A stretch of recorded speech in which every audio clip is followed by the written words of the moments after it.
No one is perfect, especially a narcissist. So, why doesn't their new romantic partner see through the facade? How can smart people fall for such a toxic individual? And you're right, there are a few initial red flags that get ignored. But what most people don't understand is the power of a trauma bond. How mesmerizing that initial created connection is, that it's so blinding that the odd discrepancies get missed. In this video, we're going to take a deep dive into the underbelly, the ugly truth about trauma bonds. If you've always wondered how someone could be so stupid not to see through the toxic ploys of a narcissist, or if you're someone who survived a narcissistic relationship and don't know why you've allowed this to happen to you, then this video will give you some of the answers that you've been searching for. Hi, I'm Dr. Kerry Kerr McAvoy, a licensed mental health clinician with over 20 years of counseling experience. And I'm also a narcissistic abuse survivor. If you'd like to hear what happened to me, go check out the first episode in this series called How Love Nearly Cost My Life, or read my book, Love You More, The Harrowing Tale of Lies, Sex Addiction, and Double Cross. If you're new to this channel or this topic, this is a part of a year-long series called Toxic Love. Be sure to come back each week as we break down a pathological love relationship from start to finish.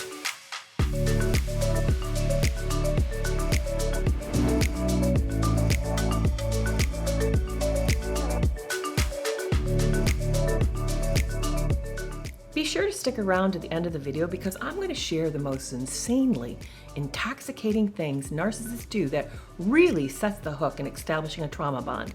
And I'll tell you not only what it is and why it's so effective, but I'll even go one step further by telling you what you should do if it ever happens to you.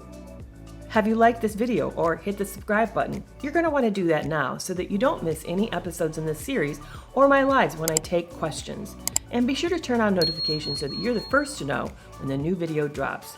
Okay, we're made for relationships. Think about it. From the moment of conception, you've been connected to another person. First, your mother's body, which housed and fed you, and then at birth, your survival continued to depend on your caregiver's goodwill. You weren't able to do the most basic things. Your survival hinged on the value and priorities other people placed on your care. And without that connection, you would have died. Our need for initial bonding goes beyond just providing for our basic care. Research has shown that an infant's biological system is regulated by the primary caregiver's soothing comfort. Well cared for infants housed in a sterile environment with all their needs met, except for being held in touch, died at an alarming rate due to the lack of human interaction. This condition is called failure to thrive. If you'd like to learn more on the topic, there's a fantastic book called The General Theory of Love, written by Lewis, Amini, and Lennon, and I put the link to it in the notes below. This need doesn't go away with age. Abraham Maslow theorized that it's our third strongest drive right after safety and survival. It isn't then that surprising that current research into the effects of loneliness supports this. They found the longer we suffer social isolation, the more serious health risks there are, including our mental sharpness, heart health, and emotional health. And it just affects our overall well-being. Narcissists are on a hunt for supply, and they're looking for a specific combination of factors. Someone with certain interpersonal characteristics, possibly with a certain type of history, who's been experiencing some form of life transition. They want someone open, easygoing, a nice person, someone trusting. And it's even better if this person's been hurt a time or two by a traumatic childhood past or by bad experiences. They want to find someone hungry for connection. Now remember, everyone is hardwired for this need, but they want to find someone who's needier in this area. Think of it this way. We all need to grocery shop so that we can eat. In fact, our life depends upon us doing that. And we all have heard the advice that we should go grocery shopping when we're full, not when we're hungry, and especially not when we're starving if we don't want to buy the whole store out. Well, it's the same process that happens when meeting a narcissistic predator. We're in a particularly risky spot if we meet them during an emotionally vulnerable time. Toxic people need to be chosen, and because of this, they make an outstanding first good impression. It's all part of their unconscious effort to avoid shame, which makes them masterful at creating the initial connection. it's almost like innate, know how to tap into our need for belonging. And if you watch the video on the scary truth of love bombing, then you know that they use sophisticated strategies to make us think that we've met the perfect match. How they use mimicking, mirroring, and parroting to create an illusion that we have found our soulmate. And when you put that together with the powerful innate need for belonging that we all have, with the belief that we just met our perfect match, is it any wonder why we're pulled into the narcissist's fantasy? There is nothing more incredible than the dream of idealized love. It connects with our deepest need, our powerful longing at an unconscious and conscious level to be loved, seen, and understood. And it feels like all our unmet hopes and dreams have suddenly shown up in a form of a person. And that is nearly impossible to resist. Our very nature and biology has been used to blind us, and our need for connection has effectively been weaponized against us. Remember I said in the beginning that there's a particular powerful tactic that narcissistic abusers use to set a psychological hook? It's this. It's the use of intermittent reinforcement. So let me tell you how it's done. Once they know that you think you've met the perfect partner, your perfect match, then they're going to test the connection by threatening it. You may have had a few fantastic dates. Sex probably was introduced early, and the sensitivity and tenderness you've seen just seems amazing. And although you know it's too soon to be falling in love, you're falling hard. Then at that juncture, they'll do something that will put you into a bind. They'll force you into a choice, some kind of a sacrifice or betrayal.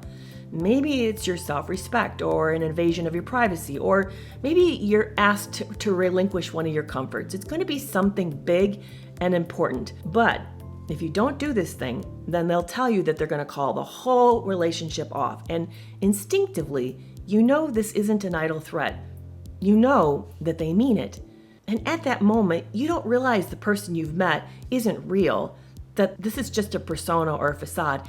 You think you've met the love of your life, the perfect person you've been waiting for, someone you didn't even think or dare to dream existed, and now you're going to lose this person? So you give in. And when you do, you've signaled to the abusers that you will forego your integrity in order to preserve the relationship. And this is the first and biggest hook. And once this happens, they know they've trapped you because you've shown you're invested. And the rule of thumb in relationships is the one with the greatest investment in the relationship is the one with the least power. They'll continue to keep you off balanced and threatened by showing up with incredible gestures of love and then disappearing or withdrawing. But you've learned by then that any overt protest is going to be met with some other threat of losing the relationship. Unfortunately, you're being trained to be obedient, to be compliant, to go along. So how do you avoid this trap? By recognizing that it is one. Because here's the thing, real love doesn't threaten, it protects, it commits and shows compassion. It doesn't compromise you, it shields you. So if someone uses this strategy, see it for what it is. It's manipulation. Then you know that what you thought was real love was only a lovely mirage and that you need to run. I titled this video intentionally. Victims get a lot of hate for falling prey to love bombing. Critics love to say that they're too savvy to fall for such tactics, that they aren't as stupid as victims are. Were there red flags that get ignored? Absolutely. And if you read my memoir, you'll see the early story is riddled with them. I understand the fear that drives some to throw hate.